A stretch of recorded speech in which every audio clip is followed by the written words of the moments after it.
राम राम मंडळी, मी आशिष मगर आणि स्वागत आहे तुमचं एटीएम गुरु या यूट्यूब चॅनलवर। आणि सध्या शक्तीपीठ महामार्गाला शेतकऱ्यांकडून प्रचंड मोठा विरोध होत आहे, पण हा विरोध असताना सुद्धा सरकार मात्र आपल्या भूमिकेवर ठाम आहे आणि सरकारने पक्क ठरवलेलं आहे की काहीही हो पण हा शक्तीपीठ मार्ग करायचा म्हणजे करायचा।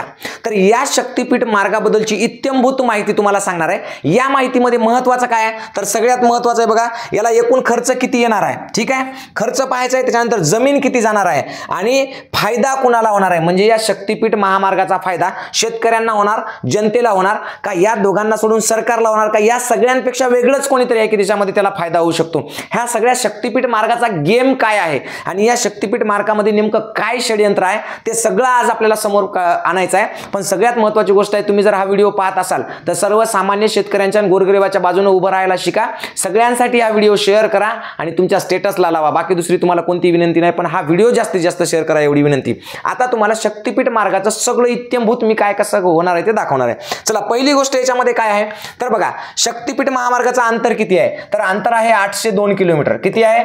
802 किलोमीटर एवढं काय आहे याचा अंतर आहे। हा कुठून कुठपर्यंत जाणार आहे तर हा आहे नागपूर टू गोवा, नागपूर ते गोवा। आता गोव्याला नेमकी कशाची बाजारपेठ आहे, नागपूरहून गोव्याला कोणतं सामान न्यायचं हे काय आपल्याला माहित नाही। कदाचित गोव्याला बियर स्वस्त भेटते, दारू स्वस्त भेटते म्हणून नागपूरहून डायरेक्ट माणूस गोव्याला गेला पाहिजे की काय, असं काहीतरी सिस्टीम असावी। कारण गोव्यामध्ये काय मुख्य बाजारपेठ किंवा आपल्या हळदीच्या किंवा कोणत्याही शेतकऱ्याच्या पिकाला गोव्यामधलं एखादं मार्केट आहे का उपलब्ध, तर एकही मार्केट उपलब्ध नाही। किंवा नागपूर असेल किंवा इकडे असेल कपड्याचं मार्केट काय आहे का तिथं, तर तेही काहीच नाही। मग गोव्यामध्ये नेमकं काय आहे ते आपल्याला माहित नाही। आता याच्यासाठी खर्च किती आहे तर खर्च पाहिला तर तुमचे डोळे बाहेर पडतील, अशी बुबुळ लोंबकळतील। 86,000 कोटी रुपयाचा खर्च आहे।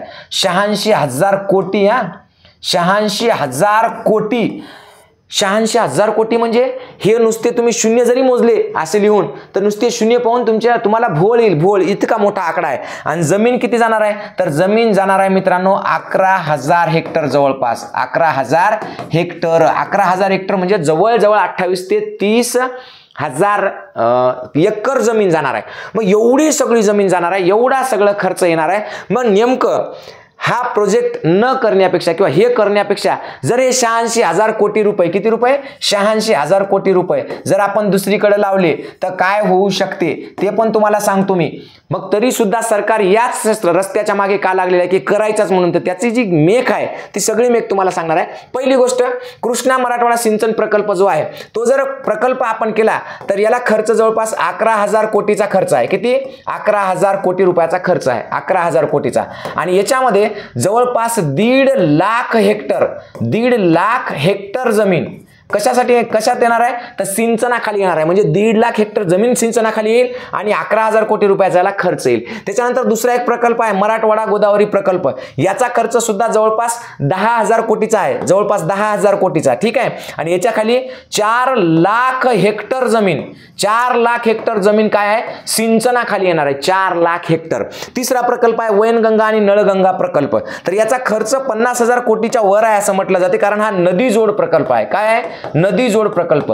पण याने कमीत कमी 4 लाख हेक्टर जमीन, कमीत कमी 4 लाख हेक्टर जमीन पाण्याखाली येईल। आणि हे जर सगळं झालं तर इथला शेतकरी सुजलाम सुफलाम होईल, इथल्या शेतकऱ्याच्या अन्नधान्याच्या उत्पन्नात वाढ होईल, इथल्या शेतकऱ्याच्या भाजीपाल्याच्या उत्पन्नात वाढ होईल, इथल्या बाजारपेठा फुलतील, इथलं सगळं एक प्रकारे मराठवाडा आणि विदर्भाला नवचैतन्य निर्माण होईल। पण हे नवचैतन्य निर्माण न करता मराठवाडा आणि विदर्भ जो सिंचन क्षेत्रामध्ये केवळ 12, 14, 15% आहे, जिथे सिंचनाची सोय नाही म्हणून कोरडवाहू असल्यामुळे एका वर्षी इथले हजार 2-2 हजार शेतकरी आत्महत्या करतात।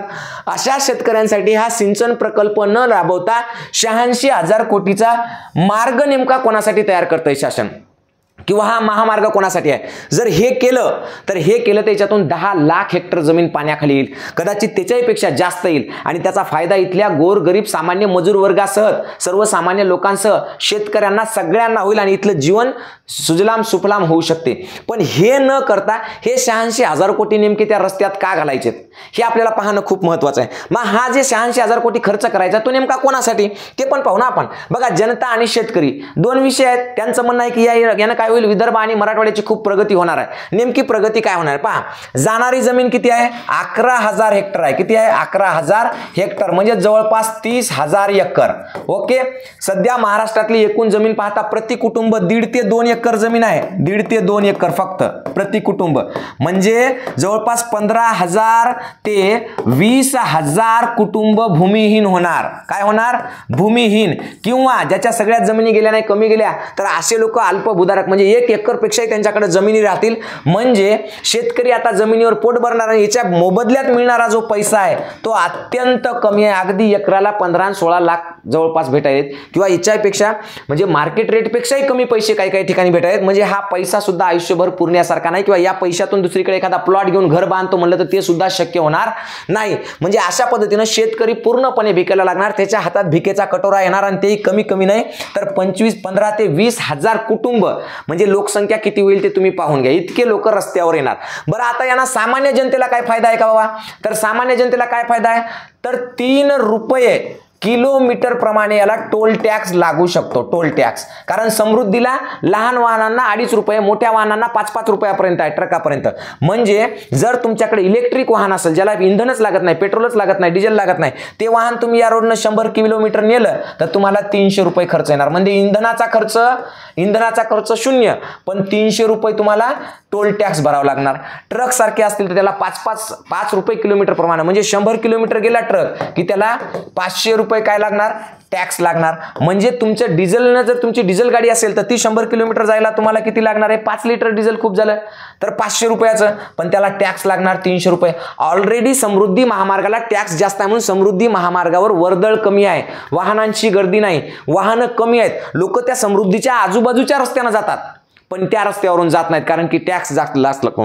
म्हणजे सामान्य जनतेचाही फायदा नाही, शेतकरी तर भिकेलाच लागलेले आहेत ऑलरेडी. मग एवढं सगळं असताना नेमकं गोव्यात नागपूरहून जायचं कशासाठी? कोणासाठी? हा नेमका फायदा कोणाचा करून घ्यायचा आहे? आणि समृद्धी महामार्ग तयार होत असताना त्याला 1 किलोमीटरला किती खर्च आला आणि या शक्तिपीठ मार्गाला किती खर्च येणार आहे, ते जे डिफरन्स आहे, तो जो खर्चाचा फरक आहे, हा सगळा कशासाठी आहे हे सगळं आपल्याला इत्यंभूत आता मी तुम्हाला सांगणार आहे की नेमका याचा फायदा कोणाला होणार आहे. जनतेला तर झालाच नाही, सरकारला पण म्हणजे शेतकऱ्याला पण झाला नाही. मग सरकारला फायदा आहे का त्याच्याही पलीकडे कोणीतरी असं आहे ज्यांना वैयक्तिकरित्या त्याचा फायदा घ्यायचा हे आपल्याला पाहायचं आहे. पण तत्पूर्वी तुम्हाला एक गोष्ट सांगतो की आपण महाराष्ट्रातल्या गोरगरीब विद्यार्थ्यांसाठी नवोदय 2026 ची ऑनलाईन बॅच चालू केलेली आहे आणि त्या बॅच मध्ये मी वर्षभर घेत असतो. दररोज 2 तास घेतो, सकाळी 6 ते 7, संध्याकाळी 7 ते 8. दर शनिवारी टेस्ट असते, दररोज स्वाध्याय असतो, वर्षभरात 200 टेस्ट असतात आणि वैयक्तिक लक्ष दिले जाते. जर तुमच्या घरातले मुलं 3रीला 4थीला किंवा 5वीला असतील तर ही बॅच नक्की तुम्ही घेऊ शकता. ATM गुरु एज्युकेशन हे ॲप प्ले स्टोअरला जाऊन डाउनलोड करा आणि ही बॅच घ्या. जर तुम्हाला ही बॅच घ्यायची असेल तर तुम्ही 88 30 37 0068 या नंबरवर संपर्क करू शकता. गोरगरिबांच्या शिक्षणामध्ये पैसा हा अडथळा राहू नये म्हणून आपला हा प्रयत्न आहे. बाकी आपल्याला काही घेणं देणं नाही. ओके, ठीक आहे, चला पुढे. आता बघा, समृद्धी महामार्ग किती होता हो? 700 किलोमीटरच्या आसपास होता. त्याला खर्च किती येत होता? तर 1 किलोमीटरला बघा, 1 किलोमीटरला 23 ते 25 कोटी रुपये. किती? 23 ते 25 कोटी. 1 किलोमीटरला 23 ते 25 कोटी. शक्तिपीठ मार्गाला खर्च किती आहे? 107 कोटी. किती? 107 कोटी. म्हणजे समृद्धीला 1 किलोमीटरला 23 ते 25 किती कोटी आणि इकडे 1 किलोमीटरला 107 कोटी. म्हणजे जवळपास 80 ते 85 कोटी रुपयाचा खर्च वाढलाय किलोमीटर मागे. 1 किलोमीटर मागे 80 ते 85 कोटी रुपये किलोमीटरचा खर्च वाढलाय. मग हे 85 कोटी रुपये वाढले, हे कुठं जाणार? हे कोणाला मिळणार? बरं, रस्ते शासन करते, पैसा शासन लावते, ठीक आहे, ओके. 86,000 कोटीचा प्रस्तावित खर्च हे शासन लावणार आहे. याच्यावर टोल पण घेणार आहे, पण टोल घेणाऱ्या कंपन्या वेगळ्या असतात, रस्ता डेव्हलप करणारे वेगळे. मग हे पैसे कुठं जाणार ते सगळं सोडून देऊ आपण. पण हे 80 ते 85 कोटी रुपये कोणाला जाणार? 1 किलोमीटर मागे जे आगाऊ लागायला, जास्त खर्च लागायला ते. मग हे नेमकं सरकारकडे जाणार.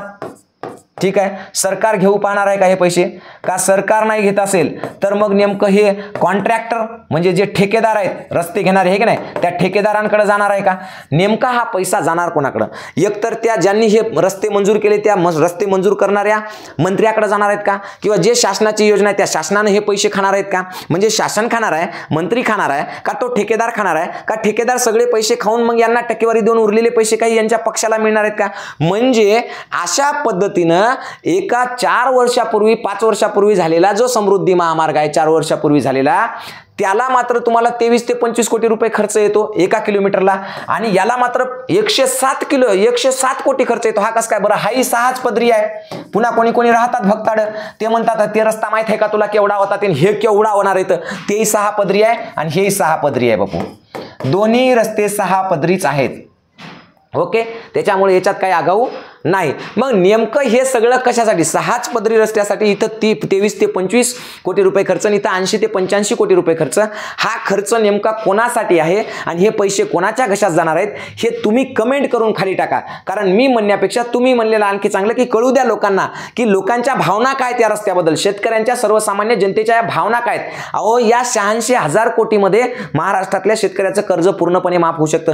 या 86,000 कोटीमध्ये मराठवाडा आणि विदर्भ पूर्णपणे पाण्याखाली येऊ शकतो. या 86,000 कोटी मधले इथल्या बेरोजगारांना नोकरी मिळावी म्हणून नवे नवे प्रोजेक्ट किंवा प्रकल्प उभे राहू शकतात.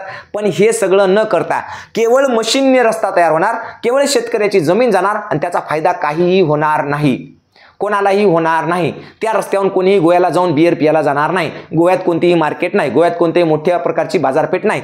मग हे नेमकं नागपूर ते गोवा मार्ग कशासाठी आणि यातला जो वाढलेला खर्च आहे हा खर्च नेमकं कोणासाठी हे तुम्ही कमेंट करून कळवा. पण तुम्हाला कळकळीची विनंती आहे की माझे ATM गुरु हे चॅनल सबस्क्राईब करा. आणि थांबतो. जय जिजाऊ, जय शिवराय.